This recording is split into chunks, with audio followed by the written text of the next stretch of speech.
Vi skal alle tænke over brugen af antibiotika. Hvis alle tænker en ekstra gang over, om vi har brug for antibiotika, når vi er syge, så kan vi gøre en stor forskel.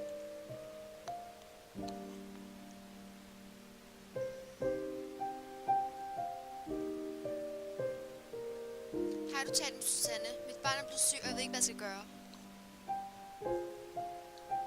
Ring ikke til lægen med det samme. Prøv i stedet at løfte barnets hoved. Hvis barnet har ondt i halsen, så prøv at give barnet noget koldt, der er let at synke. For eksempel is, kold yoghurt eller lun mælk. Hvis barnet har hoste, så giv masser af drikke, så bliver barnet om natten og hæv hovedgæret.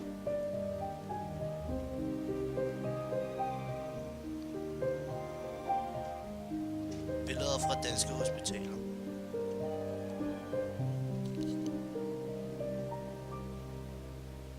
Hygiejne. Vi skal være meget mere fokuseret på at tage sprit på efter en konsultation og spritte de brugte redskaber af.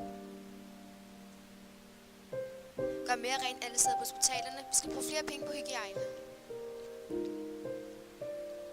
Giv ikke forebyggende antibiotika til grisene.